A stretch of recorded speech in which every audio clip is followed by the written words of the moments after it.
All right, everybody, welcome to our homeschool call. Sombra has been a homeschooler for 21 years, and she is going to be leading this call today since Tamara is out. So I'll just let her go, and we'll jump in and talk as we go. So, All hi, righty. Sombra. It's actually 25 years I've been homeschooling. Oh, what did I say? 24? You said Oh, 21, oh, but 21. Sorry. I have a 28-year-old, a 27-year-old, a 25-year-old. Then I had an 8-year gap, and then I have a 17-year-old, and then 15, 13, and 9 are still at home. And so, yeah, I've been doing this a long time. Um, and so, okay, like I said, I've been doing this for a long time. I have 7 kids, and I was a working mom, and my first 2 kids went to daycare, and I hated it, and I cried all the time. I hated it. They were only in daycare for 18 months. Um, but I really wanted to be a stay-at-home mom. But I had to wait for my husband to finish his PhD and get on with getting a job. So anyhow, by the time I had my third son, we were ready for me to come home, and we were ready for me to start homeschooling, because one of the things I learned with my son being in daycare was that my oldest son, was very bright. By the time he was 3.5, he knew all the sounds of all the letters of the alphabet. And part of that was from what he gleaned at school, at the daycare, but part of that was the things like I'd pick him up from daycare, and we'd go through the alphabet, and we'd talk about the children who were at the daycare who all had the same letter with the alphabet. And I found very quickly that he was very capable of learning. And because of when his birthday was, he couldn't go to kindergarten until he was a month before he turned 6. And I thought, well, that's a bad combination. Wait until he's nearly 6 to put him in kindergarten, where they're going to teach him what? Now, as it turned out, by the time he was 6, he was already reading chapter books. So it would have been a bad situation. But Did you just teach him that by doing the letters, or how did he start that? so I ended up being the stay-at-home mom by the time he was 4, 3.5, 4. Um, and so, yes, I just taught him the letters and the sounds of the letters.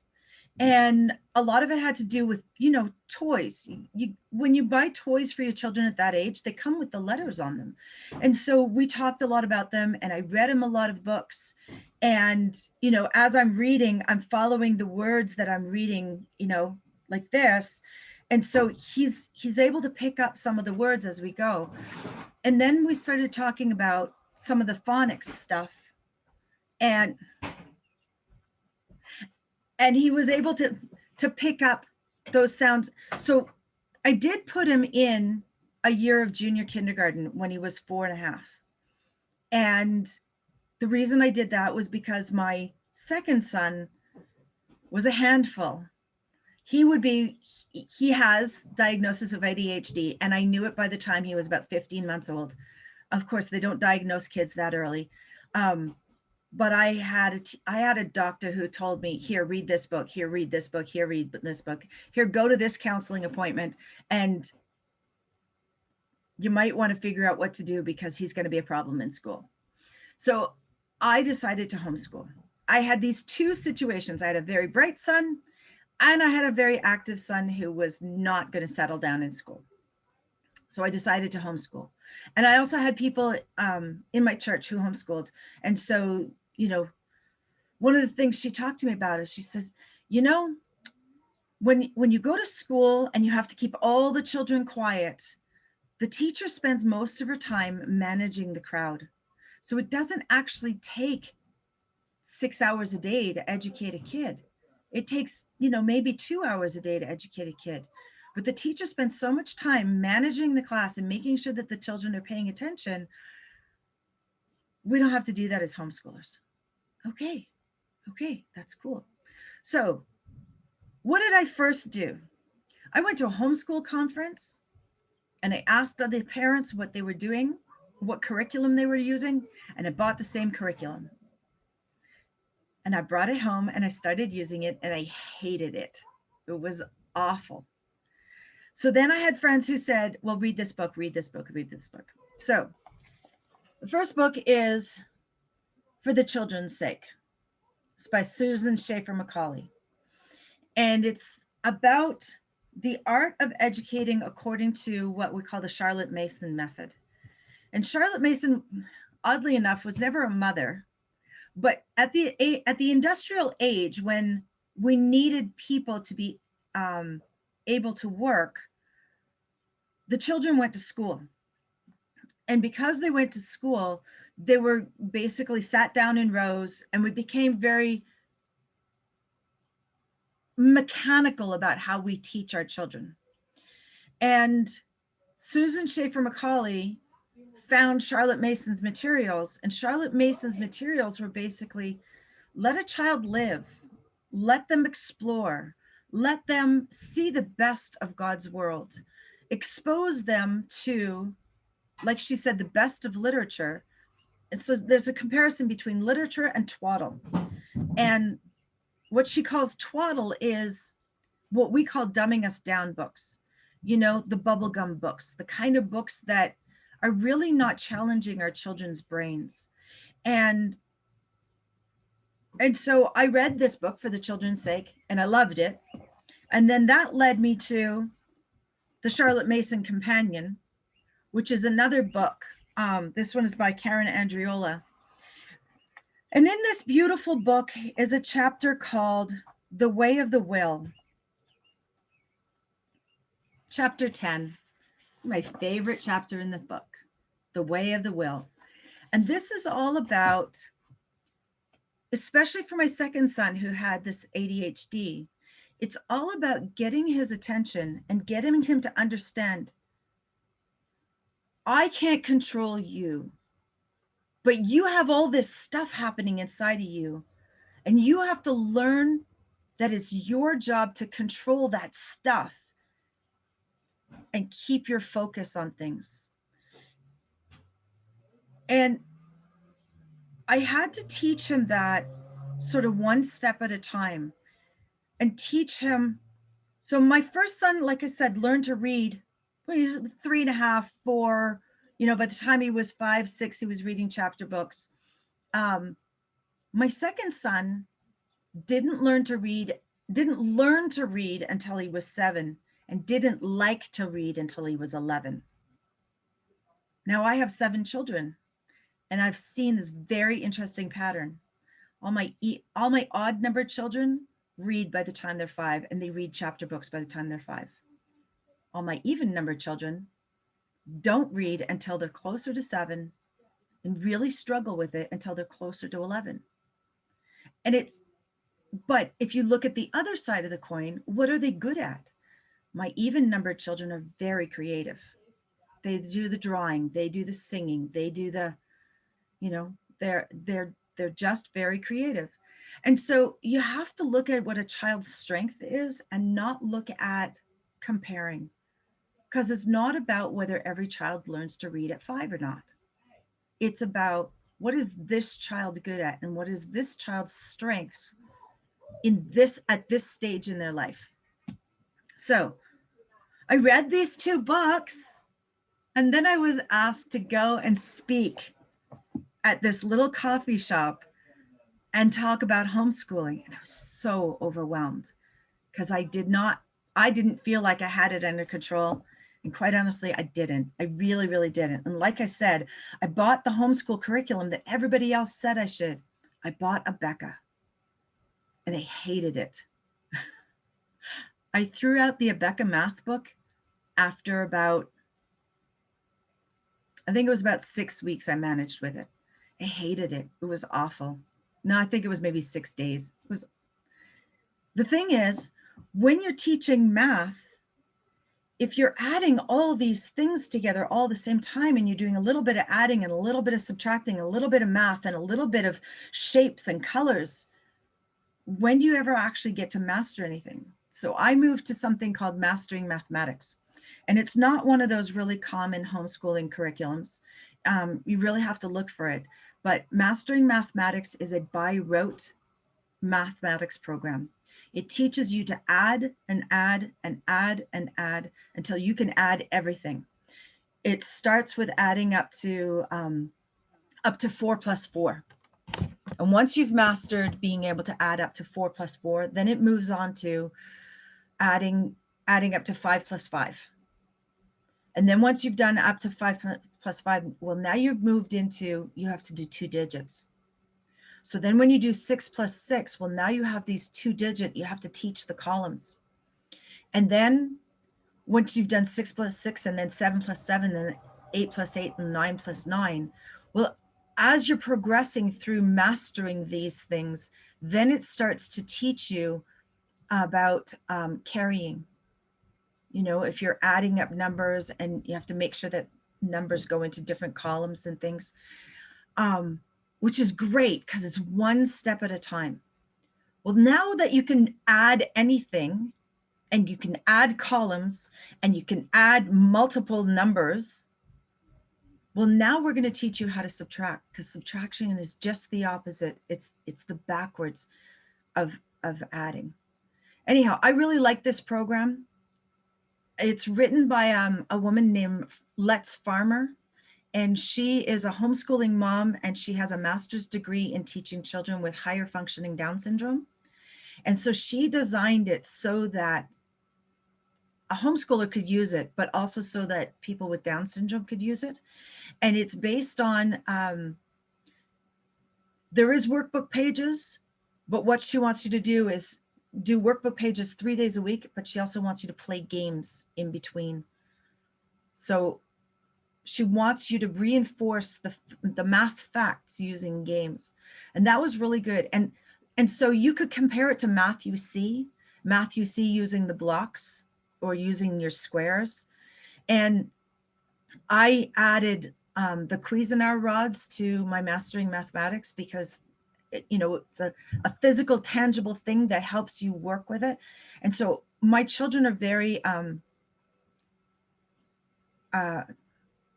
so there's an auditory learner who learns by hearing, there's a visual learner who learns by seeing, and then there's a tactile learner who learns by doing.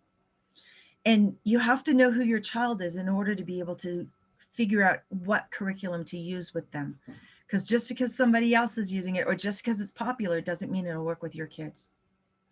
So I really like a lot of tactile things.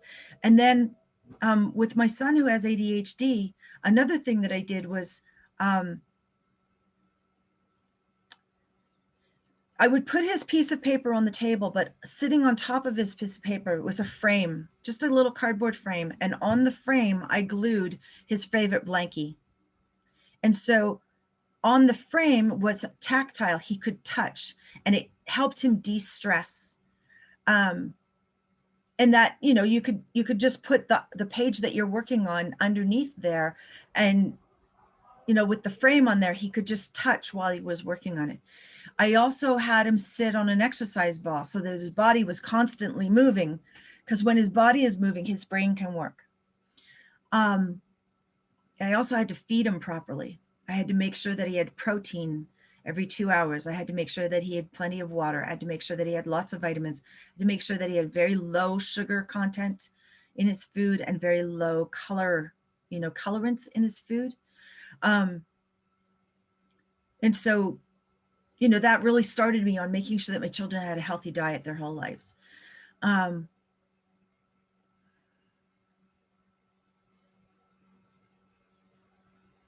Later on, with Miles, who has ADHD, when it came time to spelling, I used,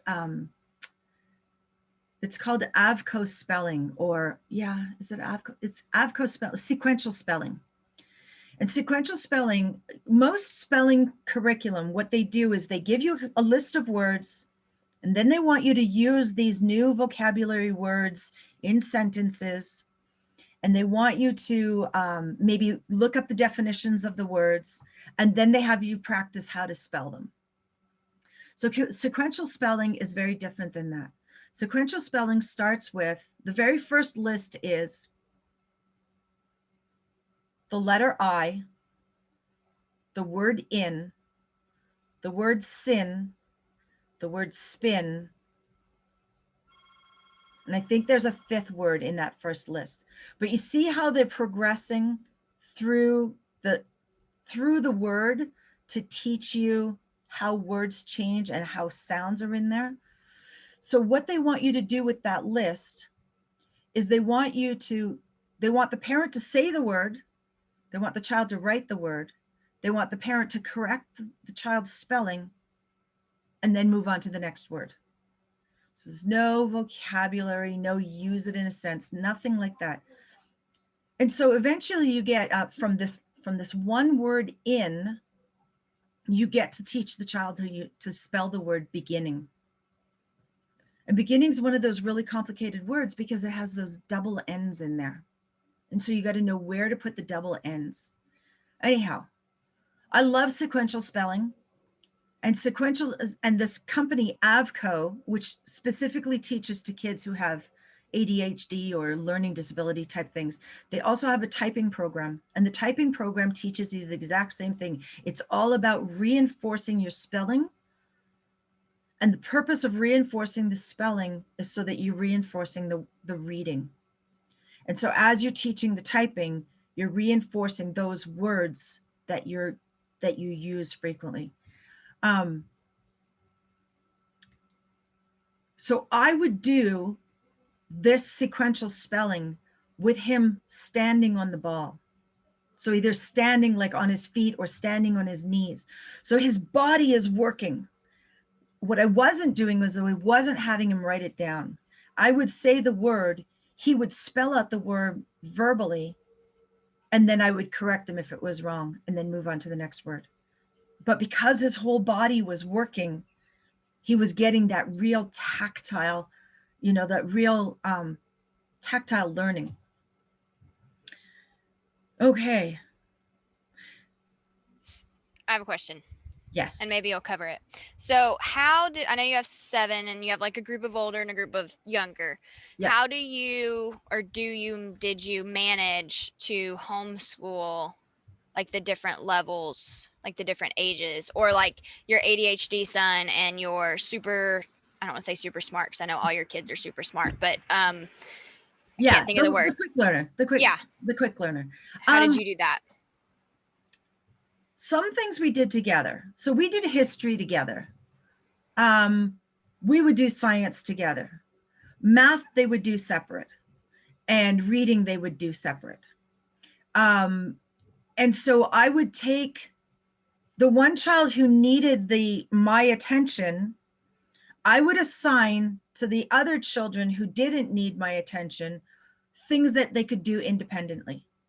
So math was usually one of those things they could do independently, and Hebrew was usually one of those things they could do independently. Or handwriting. I did a lot of handwriting. We used Getty Dubé handwriting because my first is a left-handed, and so we use somebody else will have to get it. We use Getty Dubé because it helps you understand how to process going from printing to cursive without changing the shape of your letters, but it also focused that you have to turn your paper the other way in order to do the left-handed writing. So yeah, so what I would do with the 2 different sets of kids is I would take that one child who needed my full attention, and I would have the other children working either at the other end of the table. I spent a lot of time running around the table. The truth is I spent a lot of time running around the table. But like when they had babies, I would put the babies in the high chair and I would give them something to nibble on while I was working with the kids.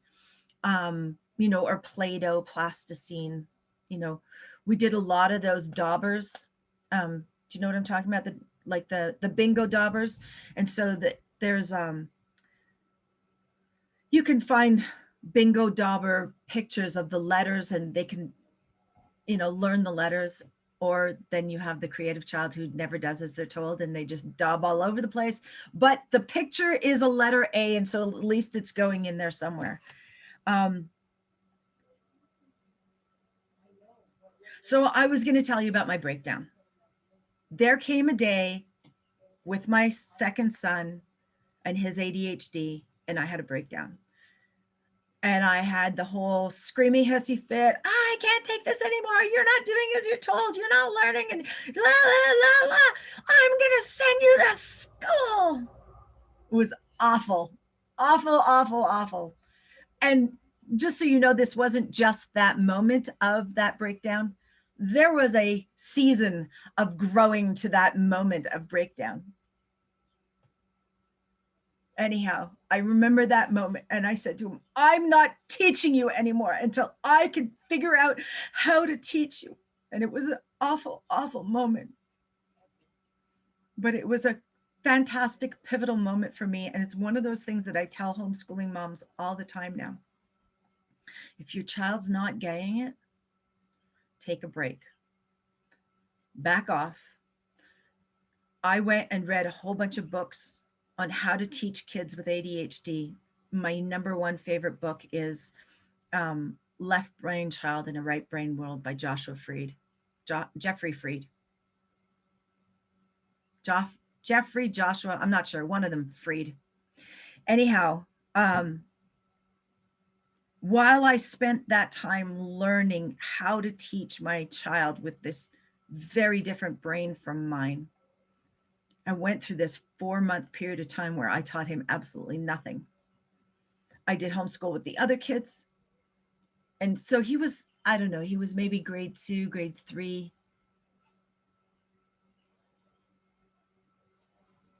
No, maybe he was a little older than that. I think it was about 11. Anyhow, I absolutely lost it. And so I went and read these books. But he had this 4-month period of time where I was teaching him nothing. And then, you know, the typical thing that a mom thinks is, oh, I'm 4 months behind now. Now I have to go back and reteach him all the things that I wasn't able to teach him back then. And I said, okay, today's the day we start again. This is what we got caught up in. I didn't need to teach him. He already knew it. So one of the things about these kids is it's like a puzzle piece, right? You dump out the puzzle box and the pieces are scattered everywhere. And you're trying to help him put the pieces together. And he's just going, whoa, hold on a second. I can't cope. And what you want is for him to put the pieces together. And he's just trying to scan and see every single piece. And he can't put the puzzle piece together because it doesn't make any sense. He can't see the whole picture. Even if he's got, 5, 6 pieces together, he can't see the whole picture. So by putting the brakes on and stopping and just giving him time to rest, in his brain, he started seeing how all these pieces fit together just because I gave him the time to rest. And this is the kind of thing that you get in the Montessori education, right? That children aren't forced to learn anything. They're just given time. And if all they want to do is just sit idly by and do nothing, nobody forces them to do anything. They don't have to play. They don't have to learn. They don't have to do anything. And it's a really interesting concept of just letting the child learn on their own. That moment was really great because it gave me this perspective that no matter what I'm teaching my kids, no matter what age they are, we need time to just sit idly by to put it all together. And just so you know, the end result is this man is now 27 years old. He has 2 children. He is a single income homeowner. He owns his home, single income house. He has completely gutted and renovated his house. He has done all the rewiring, all the new piping, all the drywall, put in new windows. He's a very, very, very capable young man. But he really needs his wife to say, honey, I want this, and honey, I want that, and honey, I want the other thing. Because if he doesn't have a to-do list, he's going to sit around and do nothing.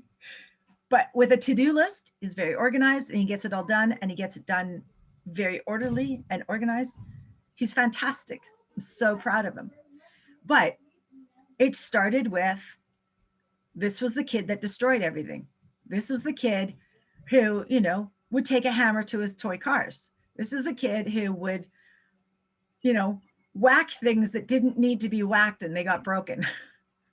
This is the kid who got spanked a lot. Anyhow,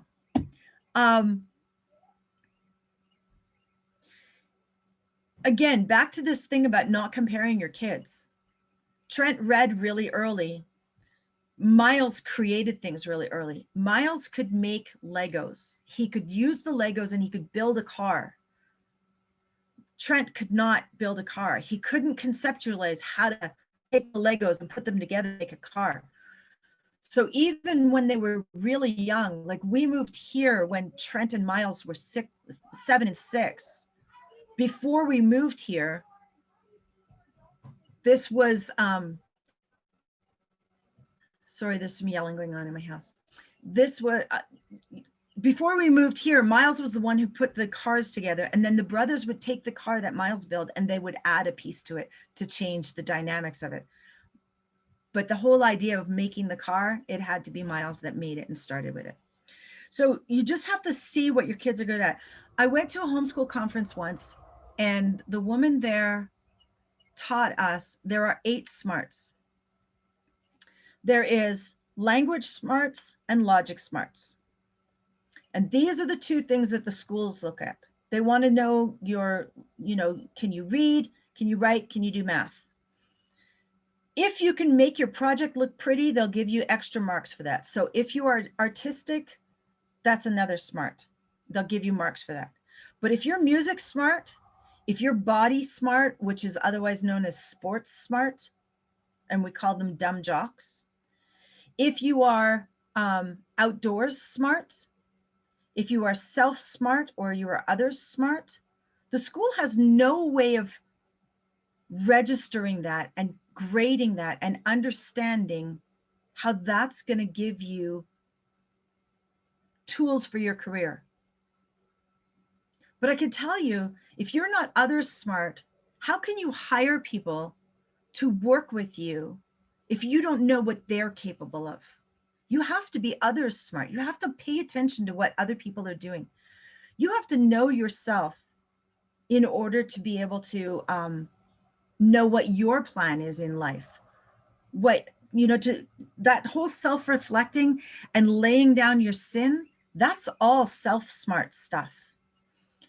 If you're nature smart, you're the kid who's looking out the window all day long at school because you don't want to be in class. You want to be with the birds. You want to be with the animals. You want to be looking at the blade of grass and figuring out how the blade of grass makes music. These are kids who do terrible in school. And so because they do terribly in school, they're made to think that they're not smart. And they are made to feel like they're dumb. We use that word dumb jock. These kids are incredibly smart, but you have to teach them and you have to know who they are so that you can teach them according to their, in scripture, it's called a bent, right? What's that? Proverbs 7:22. I should know this off by heart. This is ridiculous. I don't know it. It's just been a long time since I've said it. Proverbs 7:22. This is the homeschooling verse, right? No, that's not it. You know that one. Raise them up in the way they should go, and when they are old, they will not depart from it. That's the verse. And the thing is, it's 22:7. Proverbs 22:7. The thing is, if you're trying to raise your fish to climb a tree, you're going to fail. So don't do that. So I guess the thing I would say to any new homeschooling mom, no matter whether you're starting with a kindergarten or whether you're starting later on in life, is know who your student is. Use these tools to understand who your student is. Are they an auditory learner, a visual learner, or a tactile learner? And what's their smart? And teach them so that Teach them so that you're encouraging them in their smarts instead of discouraging them because they don't measure up to the other kid. Yeah. And um, okay, so I was going to talk a little bit about how I homeschool. Yeah, that'd be great. So, a lot of people want to know, oh, what curriculum do you buy? Especially when you're a new homeschooler, what curriculum do I buy? Where do I buy the curriculum and what curriculum do I buy? I don't buy curriculum. I mean, I do buy curriculum, but I don't buy the curriculum with the idea of this is the only tool I'm going to use to educate my child for the whole year. I buy these tools realizing this is a resource and I can use it as a resource or I can dump it. If it's not working, I can just abandon it. Um, I really liked pathway readers to teach my children how to read. But if that was the only books they ever read, that would be a very narrow field of, of reading. We did use the workbooks that would go with pathway readers until about second, third grade. And then we completely dumped those and we dumped the readers. So really, I taught my children English until they were in third grade and then I quit. But that doesn't mean they stopped reading. They read lots of books. And so I would encourage them to read, books from the library. I read to them a lot. I read to them a lot. And I'm so sad to say I don't read so much to them anymore. I really should keep reading, especially to my 9-year-old, because I feel like my 9-year-old, in a lot of ways, he got pushed to grow up too quickly. He hasn't had a lot of stories because I read a lot of history. And because I'm reading a lot of history, this this kid's worldview is huge when he's only 9. But he hasn't had a lot of just reading story time. Um, and like I said, I've read a lot of history to my kids.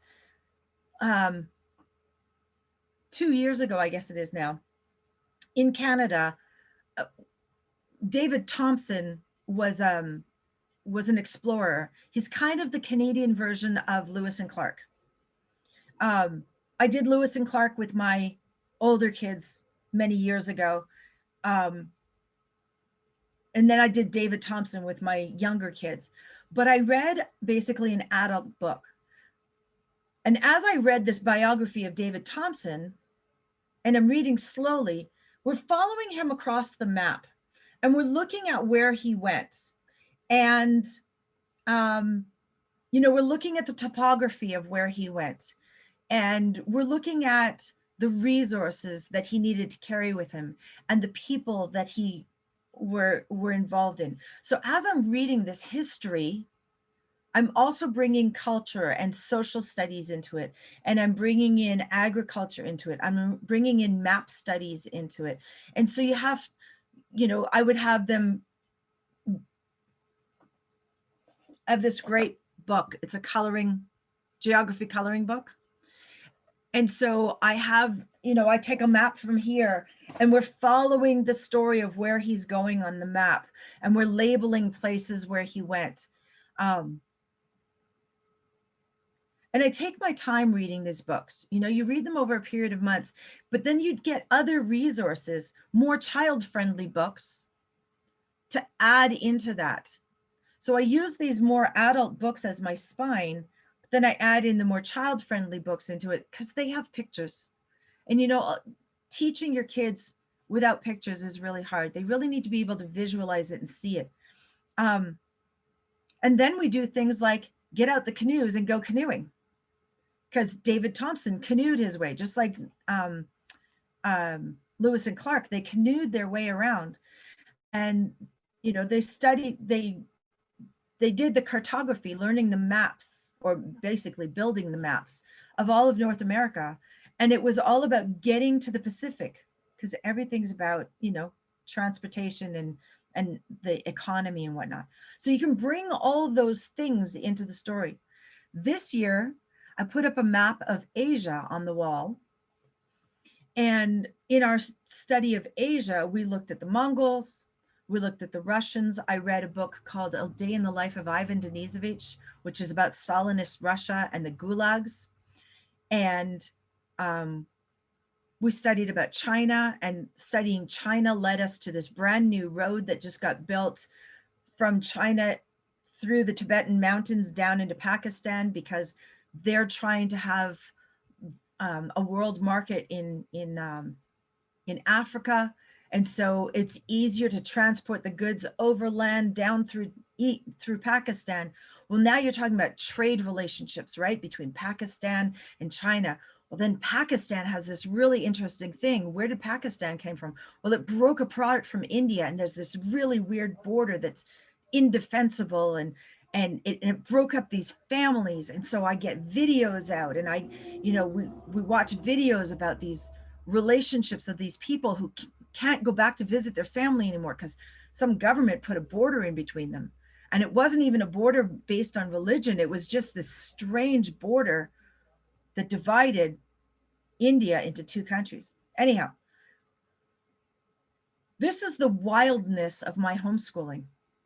There's no plan to it. I started by putting a map on the wall, and oh, yes, I want to do the Mongols.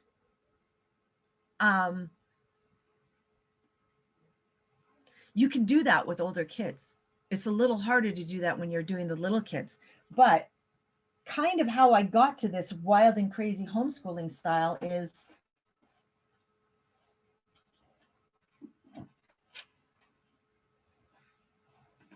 oh, there it is. So 5 in a row. 5 in a row this is a curriculum. I think there's 4 of these books, but this book will tell you, okay, Owl Moon. Everybody knows the book Owl Moon, right? Jane Yolen, Owl Moon? No? The Maybe story of not. Ferdinand? Yeah. Okay, so the story of Ferdinand. So that's on page 80. So you would get the book, The Story of Ferdinand, from your library, bring it home. And the premise of this curriculum is you're going to read this book every day for 5 days.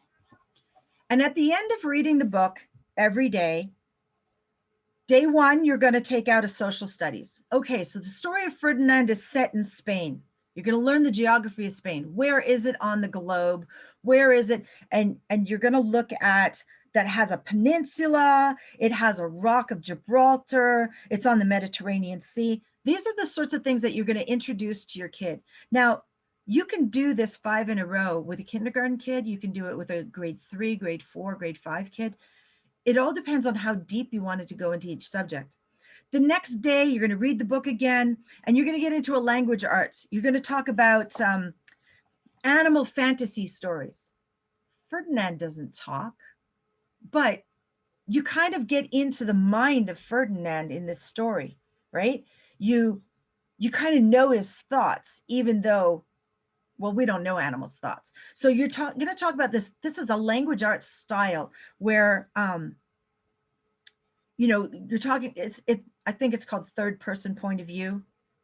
When you're talking about, or you're taking an inanimate object and personification, and you can bring up these words to your kids. Personification. What does personification mean? And you're going to bring up these words, and you're going to teach them, okay, I want you to write a sentence, or 2 sentences about personifying, this little jar, right? Okay, so then another day of the week, you're going to do art. Okay, so the book is drawn in a line art form. And how is line art different from photography? How is line art different from a watercolor? It's just black lines. But black lines can give you a richness of understanding the images that you're trying to bring. So you bring that out in this, to your child as an educational tool. There's science, the science of the cork tree. You could talk about buoyancy because you're talking about corks. You can make little boats out of. I have a cork right here. Look at that. You can put a little what are they called? A little toothpick in here with a little flag on it, and you can have little boat races down the water and see who wins. You can do science about vultures. Anyhow, the point is, you're reading a literature book for 5 days, and as you're reading this book for 5 days, you're bringing out elements of the book that are educational. So I did this for the first few years of educating my kids. Well, now I learned the tool of how to homeschool using this kind of education. And I ended up just taking that straight through to high school. Reading, Asher's in grade 9, I think. And because he's in grade 9, like I just took that same thing and I did the same thing with our Mongol studies and our China studies and, you know, geography and arts and sciences and of all these different places and times. And it's just become the way I homeschool. Um, I need to take a break for a second. Hold on. Jess, do you have any questions that you want to ask Sombra? If not, you can stay muted. And Sorry, I didn't hear what you said. I was talking to Jess. It's good. Okay. I was seeing if she had any questions. Okay. Yeah, Jess, is there any questions? Yeah, so that's basically how I do my sciences and my social studies and my arts and things like that. I don't really have a curriculum. I tend to pick up a subject or a book, and from that book, just kind of go with it. Like one year we did the Yukon and the Yukon Trail, and learning about, man, that's fascinating. Learning about panning for gold and how those people survived through the winters and how it was even found in the first place, and then creating a whole economy out of it, that towns popped up, and in a day a town died, because everybody just moved on. It's all just absolutely fascinating. And so I've really enjoyed it because it's kept it fresh for me, because I can pick a subject that I want to learn and teach it to the kids. Because one of the things I found with using the same curriculum over and over and over again for 25 years, is you get bored of it. Okay. So do you just take it like the Yukon, and then I don't know how old your kids were, and then just do like a science or whatever for like each, or like group it by grade level? Or do you just do like a general like overview of everything? Because like I will probably do that way, because I'm super everywhere. Like it's hard for me to like do the same thing over and over and to stay focused. Like I'm not that personality. So like I like that method, and that's kind of what I had planned on. But we're having, we have 2, we might have more. Like, how does that work with that? Yeah, we kind of did everything together, and I just figured the kids would learn more if they were older. They would dig deeper, or they would ask more questions like where their level at. But what you just said, Sydney, is really important, because you're like me. But Lori Dawn looks at my homeschool and she goes, "Oh, I wish I could do that. It's so exciting. It's such an adventure." But she couldn't do it because she needs a plan. She needs to know where she's going, and she needs the plan to tell her what to do, because if she doesn't know what to do, she's going to throw up her hands and go. And so everybody's different, right? And that's why Abeka sells a lot of homeschooling curriculum, because there are some people that really just want to buy the box and hand it to their kids and go, okay, you do pages 3 through 7 today, and that's it, but I found I just couldn't do it. Yeah, I know I can't, and I'm not even homeschooling yet, and I know I couldn't do that.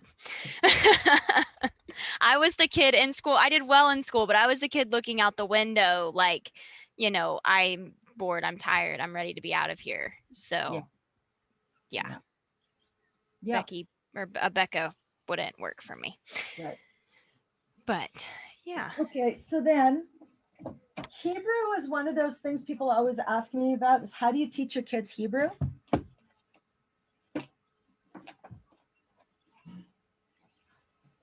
What age did you start teaching them Hebrew?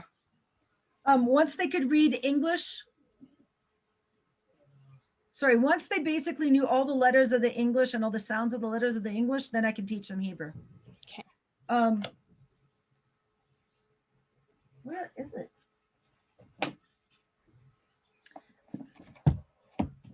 Okay, so there is a series of books called sarahanddavid.com. And I can't figure out why it's not here. Oh, there it is. It fell on the ground. That's why. Okay, so sarahanddavid.com. There's little workbooks. And this is an old version of the workbook. They have newer, the material inside is still the same, but they've repackaged them differently. But so there's a sheen or a scene, and they have you learn to write the letters. And as they're teaching you to write the letters, they're teaching you the sounds. So that's the first step, teaching you the letters and teaching you the sounds.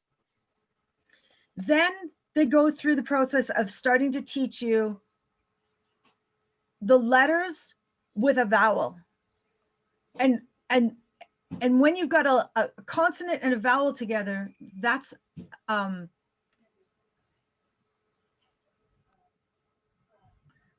what's it called when you clap it out? Oh, Jess, you should be here talking to me. Syllables. Yeah. Syllables. So it teaches you how to read syllables. So it'll teach you the consonant and the vowel. That's a syllable.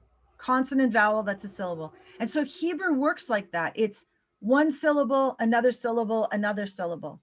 And so most consonants with a vowel is a syllable. And sometimes you have consonant, vowel, consonant, and that's a syllable. So this teaches you how to read that way, is understanding consonant, vowel, consonant as syllables, so that you learn to read the syllables, and they're not teaching you vocabulary. They're not teaching you to read words. They're teaching you to read letters. And as you learn to read the letters, then eventually what we're going to do is we're going to teach you some vocabulary. This program does not teach you vocabulary very much. You'll learn maybe 15 words through this, but what you learn to do is you learn to read. Then once you've learned to read, you can jump into something much bigger like this. And this will teach you, it goes back to teaching you how to read, but then it also teaches you the grammar and it teaches you vocabulary. And so this is, like, my kids can't do this book until they're like early teens.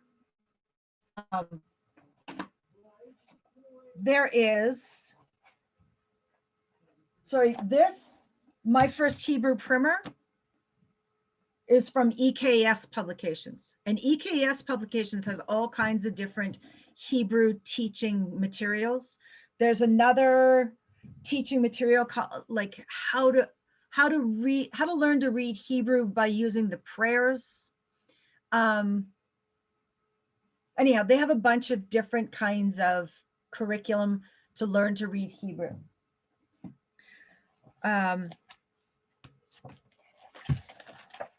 This is Jots and Tittles, and Jots and Tittles is a First Fruits of Zion product. Jots and Tittles is the first book, and then there's a second book called Search the Sidra. This book, you learn to read words. In Search the Sidra, you learn to read sentences.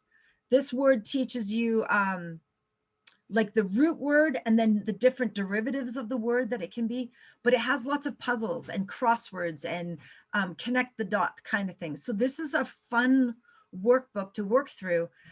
It challenges your brain in different ways other than just by rote, writing it out, which is boring for kids. So this is fun. We did the Search the Sidra every Shabbat for a year, and it's designed so that it goes along with the parshas. And by the end of the year, my husband could read, our Shabbat guest could read. And so from there, we went on to, okay, everybody get your Hebrew Bible out, and we're going to read the first sentence in Hebrew, and then we'll read it in English. And so now my whole congregation can read Hebrew. I say my whole congregation. Kurt and Wilsons can read Hebrew. And does that mean we know every word that we're reading? Do we understand the grammar? Do we understand the vocabulary of every word that we're reading? The answer to that is no, we don't. But we can read it. And then once you read it, you can look it up and you can find out what that word means. Are we talking about a verb or a noun? What is the grammar behind it? And but learning to read it is so special. So special. This book, in his own words, there's a book, and then this is a workbook.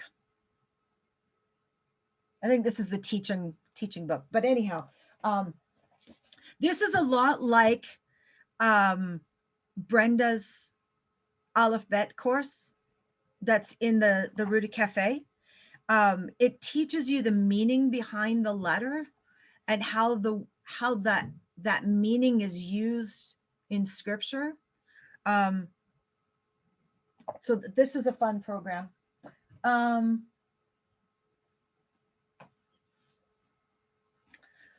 This program, Regions in the Run, is from a website called bibback.com, BIBBACK.com. And this is a curriculum where you have maps, and so this is sort of like a supplementary workbook, and then there's a more of an instruction workbook, and the instruction workbook tells you how to mark up your maps so that as you're reading the Bible story, you can follow where those Bible characters went on the map and why they couldn't just go like, easily from point A to point B. Well, why? Because there's a valley in there, and that valley is treacherous, and you can't just, walk down the valley. These are not gentle hills. These are like gorges and stuff like that. Anyhow, it's fascinating to learn the topography of the land because it brings the stories alive. And now when I'm reading the Bible and, a word like, Gath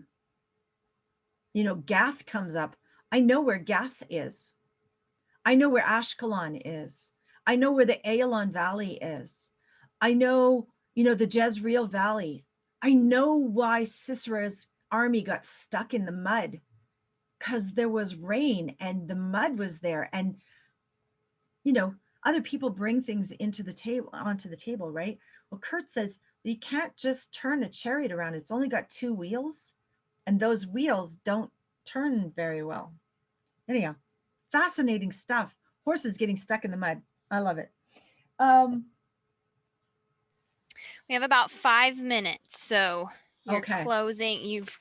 You've gone and gone. I know you could keep going, but I also like to teach logic, critical thinking. I like my kids to be able to think about things, and I want them to have a difference of opinion than me. I want them to think about things differently than I do. And so for little kids, putting a puzzle together is one of those critical thinking things, or those kind of workbooks that talk about what's the difference between this picture and this picture, But then when you get a little bit older, these building thinking skills books are really good. This is called the Critical Thinking Company. And I really like these. Again, this is one of those things that I can just throw at my kids because it's, it's a workbook. Here, go do your workbook. Anyhow, what you're trying to do is you're trying to raise lifelong learners, which is the last book. You're trying to raise lifelong learners, right? You want your kids to be always thinking about something, always reading, always learning. so that when they're grown-ups, they don't just go, oh, I'm done. Um, so that brings me to the question about high school. My first son, I was in the process of planning his grade 11, and I got a phone call from our farrier. A farrier is somebody who trims horse hooves and puts on horseshoes. And he said, does Trent want to come and apprentice with me? Okay, what does that mean? Well, he would come and he would live with us for a month, and I would teach him how to trim the hooves and put on the shoes. I said, oh, that sounds like fun. Okay, well, I'm planning my schedule. I'll just back everything up by a month. 1 month turned into 2.5 months. And at the end of the 2.5 months, the farrier gave him a whole bunch of clients. Well, now he's too busy to actually do the homeschooling that I'd scheduled for him, but he's not quite making enough money to really support the vehicle that he needs to get around to all these clients. So he goes and he gets another job, and he's doing these horseshoes, the horse's hooves, and he's working on a roof, and he's paying off his vehicle, and he's not getting much of the homeschooling done. Okay, okay, okay. Well, he was done. He never came back to my homeschool. He is a full-time farrier now.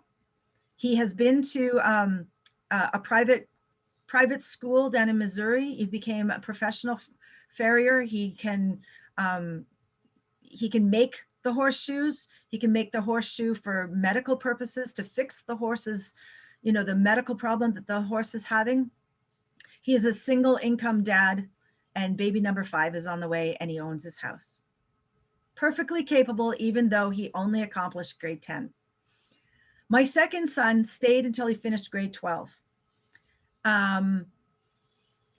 But he worked from April until October every year at an apiary for 5 years. So basically all of his homeschooling years. That woman who ran the apiary, she basically mentored him. She taught him how to be a hardworking young man. I consider that woman as my partner in homeschooling my son. This is my son with ADHD. He needed to be out there working hard because he has the nature smart. He's also very creative. He has the art smart.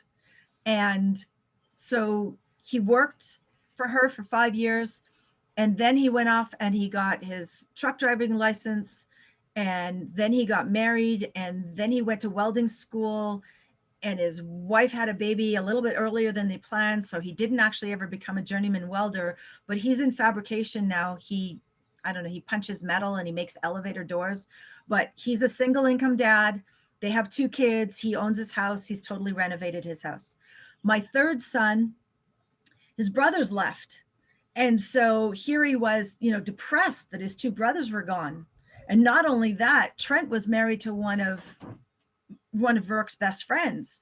So it was gone. And I tried to do some online school with him, and he ended up just crying under the desk. It was awful.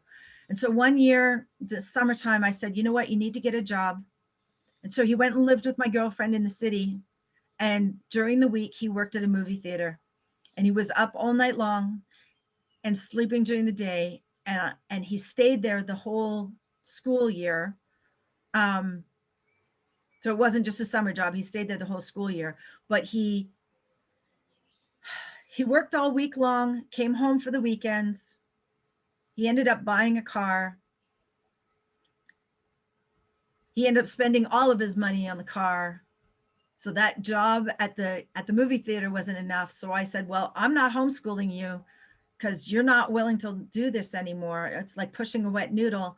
Go get a real job. So he went and he started working for a carpenter, and they were building houses. And then he bought a truck, and now he builds pole barns. He has about a third of grade 10.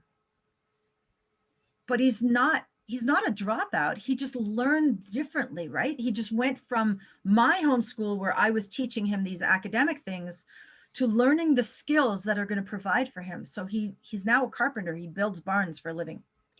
And so now we're on to Jani, right? Jani did homeschool at my house until about halfway through grade 10. And then I sent her to school, and then COVID hit. And now she doesn't want to do anymore. And she's going to figure out her way too. But I have confidence to know that she's going to be fine because the boys were fine. Whatever she sets her mind to do, she'll be fine. Yeah.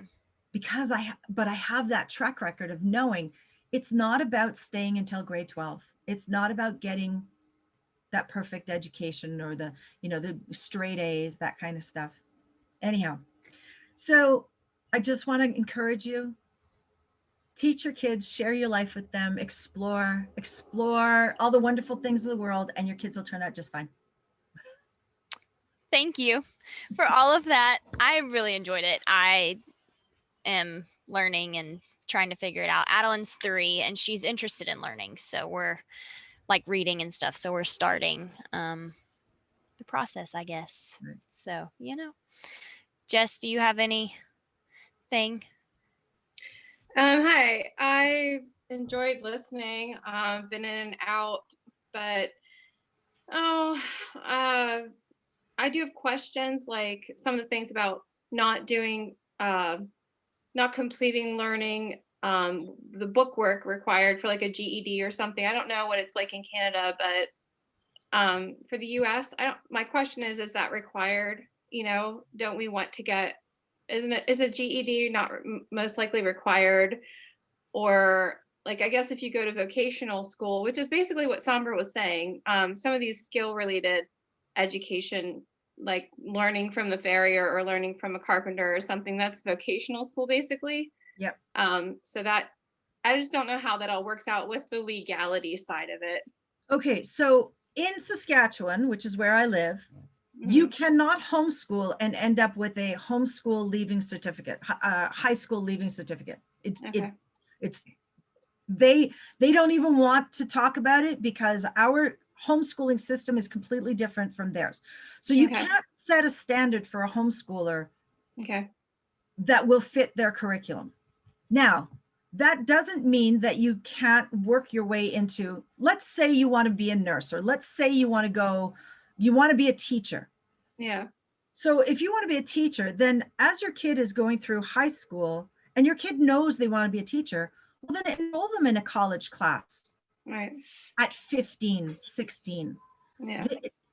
So that they're getting to know what the process is of being at the university or at the college level school, and they know what the requirements are, and they're learning. Well, guess what? They also get a credit. So if they're getting a credit, well, by the time your child is finished with your homeschool, guess what? They have a couple of university or college credits already. So then when you go to apply to go to school, they see that your child is capable already. So that's Right. one. Another way is a thing called CLEP. And CLEP is a way of getting university credits right at home. It's kind of like cramming for the test.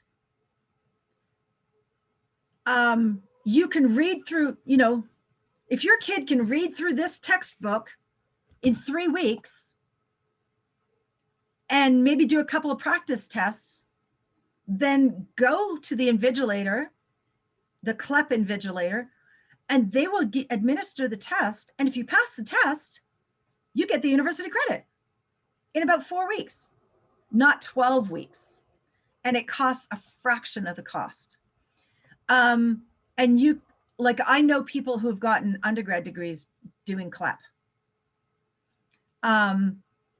And CLEP is actually an American thing. It has to do with the military and the military being able to get people educated in their structure. So you can look that up. We have it here in Canada, like I have it at the school here, at the college here. So that's another way. A third way is you can get your GED. And basically a GED is, I think it's 5 different tests. There's 2 different language arts tests, a math test, a science test, and a social studies test, I think. And if you can pass those, then you get your GED. And that's a couple of $100 to write the test. But I think you have to be 18 years old to write a GED. Or You can get an exception at 17, maybe. Okay. I'm pretty sure we can get an exception at 17. Jenny and I argue about that all the time. She says, no, I have to wait till I'm 18, whatever. Okay. But you have to understand a lot of the higher universities. I know Stanford University is actively pursuing homeschooled kids because Stanford recognizes that public school kids are spoon-fed kids. Mm.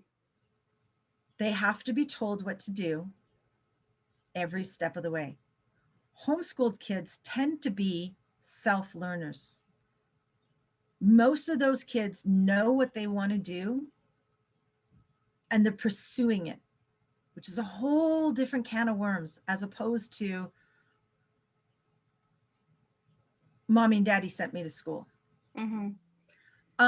So a lot of these higher universities are actually pursuing the homeschool kids. So it's actually not hard. Okay. My second son got into the college course, the welding course, doing something called an AccuPlacer test. And so I think a lot of those college level courses use the AccuPlacer test to find out. It's kind of like what your skill level is at for maths and language arts. Is that like the CAT? What we have in the US is it's an academic test out of California. Well, there's another way. You could get your kid to write the CAT or the SAT test. Okay. You know, and then based on their CAT or SAT scores, they can get into university. Okay. This is different. This is you have to answer 70 questions. You have to get 70 questions right, and you have up to like 150 questions that you can answer in order to get those 70 questions right. And if you get a question right, then the next question will be harder. If you get a question wrong, the next question will be easier. And so it's designed to see where you are, you know, like, does it take you 150 questions to get the 70 questions right? Or can you get 70 questions right in 72 questions? And which test is that? It's called the AccuPlacer test. AccuPlacer. Okay. Well, the reason I'm asking all these questions is really for my son's benefit. My first son has ADHD, or we've had him evaluated and he meets all the markers, but we've never actually gotten him diagnosed, you know? Right. Yep. But he's like your son you were describing who would break things just for the heck of it. I still don't understand that, but he's broken more toys than anything. But he's very high energy. He needs to move his body. He thinks more clearly when he moves. And learner. He knows right now that he wants to be a pilot. And I think for pilot, you need to have a GED. You don't necessarily have to have a bachelor's if you're just a commercial pilot. But if you want to be an airline pilot, you do need a 4-year degree. So we're sort of like going back and forth, but he'd love to quit school now and just work with my husband all the time. And we have a home business. He's 13. Yeah. Okay, so I have a girlfriend, actually Melissa Deacon, who shows up on at the Tuesday talk. Yeah. Her kids were like 14, 15, 16 when they took their pilot's license. And of course, I don't think they have license yet, but they did take the course to learn how to be a pilot. And there is expectations there. And it's expensive, but if that's what he wants to do, protect his eyesight. Yeah. Protect his eyesight. But yeah, like totally doable. And he's likely to get a mentor that way. Mm-hmm. And so this is one of the struggles we have. My husband's an academic. You're still recording. Is that okay? Okay. I don't mind. I'm just saying you're still recording and we're like an hour and 10 now. My husband's an academic. He's a PhD in economics.